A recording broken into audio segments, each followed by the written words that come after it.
নমস্কাৰ বন্ধু বান্ধৱীসকল সকলোকে আসাম লাৰ্ণিং হাব চেনেলটোলৈ স্বাগতম জনাইছো। এতিয়া এটা ভাল খবৰ লৈ আহিছো। এছএছসি কনষ্টেবল ৰিক্ৰুটমেণ্ট পদ মুকলি হৈছে। অকল এছএছবি নহয়, ইয়াত বহুকেইটা বিভাগত বহুকেইটা পদ মুকলি হৈছে। প্ৰায় ৩৯,৪৪১টা পদ ইয়াত সংখ্যা হিচাপে দিছে। এখন নটিচ আমাৰ হাতত আহি পৰিছে বৰ্তমান। সেই হিচাপে আজি ভিডিঅ'টো বনাইছো। যিসকল উৎসুক হৈ আছে চাকৰিৰ বাবে তেওঁলোকে এতিয়া অকমান কষ্ট আৰু কৰিব লাগিব। যিকেইজনে কষ্ট কৰি আছে তেওঁলোকে কৰিয়ে আছে আৰু ইতিমধ্যে আৰু কৰিব লাগিব। এতিয়া ৰিটেন আৰু ফিজিকেল ফিটনেছৰ ওপৰত আছে, কাৰণ এইখিনি হৈছে ডিফেন্সৰ জব। এতিয়া জবখিনি মুকলি হৈছে BSFত, CRPFত, SSBত, CISFত, ITBPত, এনে ধৰণৰ বহুকেইটা বিভাগত বহু সংখ্যক পদ ইতিমধ্যে মুকলি হৈছে। আৰু কেনেধৰণে এপ্লাই কৰিব লাগিব, ইয়াৰ এপ্লাই প্ৰচেছ কি, তাৰপিছত এপ্লাই ফিজ কিমান, গোটেই বিৱৰি আজি ইয়াত এই ভিডিঅ'টোতে আমি আলোচনা কৰিম। গতিকে ভিডিঅ'টো স্কিপ নকৰাকৈ সকলোৱে চাই থাকিবা আৰু লাইক এটা কৰি দিবা। এতিয়া আমি আলোচনা কৰিবলৈ আহিছোঁ কোনটো বিভাগত কিমান পদ মুকলি হৈছে। কাৰণ সকলোৰে বিভাগ বেলেগ বেলেগ হ'ব পাৰে, কাৰণ বহুতে বেলেগ বেলেগত কৰি, কিছুমানে BSF কৰিম, কিছুমানে CRPF, কিছুমানে আসাম ৰাইফল কৰিম বুলি ভাবি থাকে।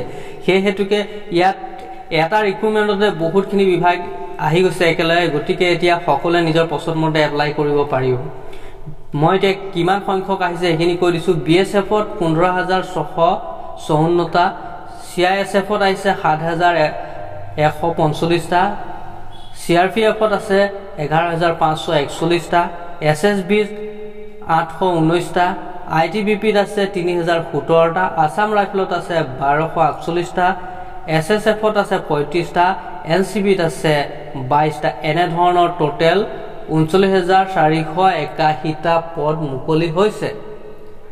ইয়াত এজ লিমিট দেখুৱাই আছে 23 বছৰ হ'ব লাগিব জানুৱাৰী 25ৰ ভিতৰত।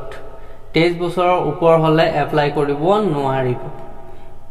এজটো হৈছে 23 বছৰৰ তলত লাগিব। আৰু ইয়াত বয়সৰ কিছুমান ক্ষেত্ৰত ৰেহাই দিয়া আছে, যেনে SC ST 5 বছৰ বয়স ৰেহাই দিয়া হৈছে। 5 বছৰ বেছি হ'লেও তেওঁ এই চাকৰিত এপ্লাই কৰিব পাৰিব। আৰু OBC সকলে 3 বছৰ ৰেহাই পাব। আৰু যিসকল এক্স ছাৰ্ভিচমেন আছে, তেনে এক্স ছাৰ্ভিচমেনৰো কিছুমান জব আছে, তেওঁলোকেও এই ক্ষেত্ৰত এপ্লাই কৰিব পাৰিব। আৰু এক্স ছাৰ্ভিচমেন যিসকল আছে তেওঁলোকে মেট্ৰিক পাছৰ চাৰ্টিফিকেটখন থকা হ'ব লাগিব। আৰু ইয়াত এপ্লাই ফিজটো হ'ব আনৰিজাৰ্ভ আৰু OBC MOBCৰ 100 টকাকৈ দিব লাগিব। আৰু SC আৰু ST বা মহিলা বা ছোৱালীসকলে ইয়াত কোনো ধৰণৰ ফিজ দিব নালাগে। আৰু যিসকল এক্স ছাৰ্ভিচমেন আছে তেওঁলোকেও ইয়াত পে'মেণ্ট কৰিব নালাগে, ফ্ৰী হ'ব। খালি পইচা দিব লাগিব কোনে? আনৰিজাৰ্ভ সকলে, OBC সকলে, MOBC সকলে। এই কথাটো মনত ৰাখি থবা। এতিয়া ইয়াত কেনেধৰণে পে'মেণ্ট হ'ব?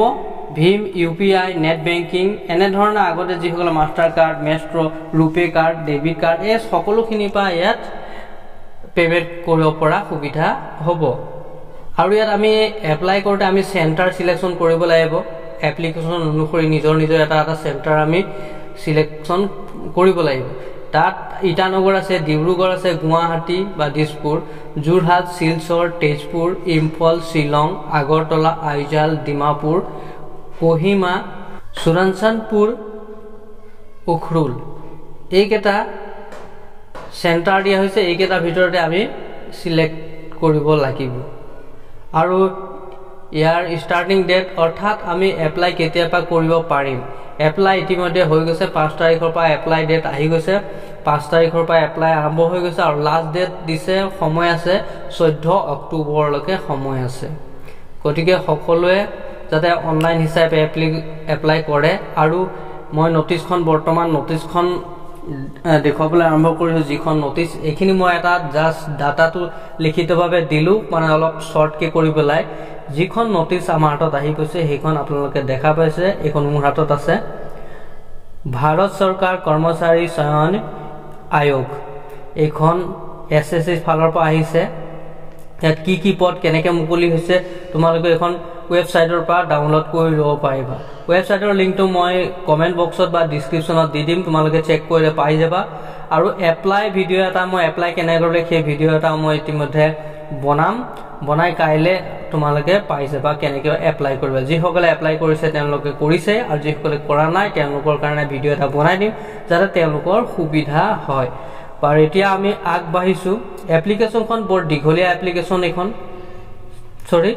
যিখন নোটিছ আহিছে এই নোটিছখন বৰ দীঘলীয়া নোটিছ পেজ আছে 1 পৰা 73টা পেজ এই গোটেইখিনি পেজ পঢ়াটো সম্ভৱ নহয় মই ইতিমধ্যে যিখিনি সমুটুকা হিচাপে দি দিলো চমু বিৱৰণখিনি সেইখিনি গম পালে আৰু যি চাকৰি কোড কেনেকৈ আছিল সেইখিনি মই বিৱৰণ দি দিলো এখন চাৰ্ট দেখিছে যেনে ধৰণে চাৰ্টত আছিল তেনে ধৰণে মই এই চাৰ্টখন ওপৰত দি দিলো সকলোখিনি কলো কেনে ধৰণৰ আহিছিল এতিয়া ইয়াত বিভাগক দিয়া আছে যে কোনটো বিভাগত কিমানজন লাগে এইখিনি গোটেইখিনি দি আছে চাৰ্টখনত গতিকে তোমালোকে এই নোটিছখন ডাউনলোড কৰিলে সুন্দৰভাৱে চাবলৈ পাৰিবা স্ক্ৰিনশ্বটটো মাৰি লোৱা এই স্ক্ৰিনশ্বটটো মাৰি ললে মাৰি থলে পিছত ডাউনলোড নকৰিলেও এইখিনি চাব পাৰিবা যে কোনটো বিভাগত কিমানটা আছে এতিয়া আমি ইয়াত বিভিন্ন ধৰণৰ গোটেইখিনি বিৱৰণ লিখা আছে 71টা পেজ পঢ়িবলৈ বহুত সময় লাগি যাব আৰু ইয়াত এপ্লাই ডেট ইয়াত দিয়া আছে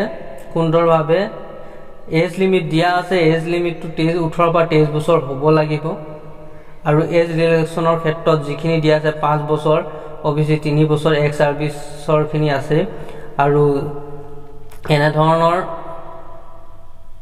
গোটেইখিনি বিৱৰণ চাবলৈ হ'লে তোমালোকে নিজে ডাউনলোড কৰি সুন্দৰভাৱে চাব লাগিব কাৰণ এটো যে পঢ়ি দিয়া সম্ভৱ নহয় যিখিনি চমু বিৱৰণখিনি আমাৰ প্ৰয়োজনীয় সেইখিনি মই যুগুতাই প্ৰথমতে মই প্ৰভাইড কৰিলো এতিয়া আৰু কিবা বিশেষভাৱে জানিবলৈ কমেন্ট যদি বুজি নাপায় কমেন্ট কৰিব পাৰা কমেন্ট কৰিলে মই তাৰ উত্তৰ দিবলৈ চেষ্টা কৰিম আৰু এপ্লিকেশন ফিছৰ ক্ষেত্ৰত মই ক'লো ইয়াত লিখা আছে 100 টকা বুলি 100 দিবই লাগিব আৰু বয়সটো ক'লো 18 পৰা 23 বছৰ হ'ব লাগিব গতিকে হেমটো মনত ৰাখিলে হ'ল আৰু যিসকল ওবিসি তেওঁলোকে 3 বছৰ পাব অৰ্থাৎ 26 বছৰলৈকে পঢ়িব 26 বছৰলৈকে তেওঁলোকে কৰে আৰু এসসি এসটি হলে তেওঁলোকে 5 বছৰ বাহিব অৰ্থাৎ 28 লৈকে তেওঁলোকে কৰিবলৈ পাৰিব ইয়াত বহুত দীঘলীয়া এখন পেজখন ইমান দীঘলীয়া পেজটো আমাৰ চাবৰ কোনো প্ৰয়োজন নাই অৰ্থাৎ এইখিনি চাই আমি একো নাপাওঁ এটা মেইন বিৱৰণখিনি তোমালোকক দিলো আৰু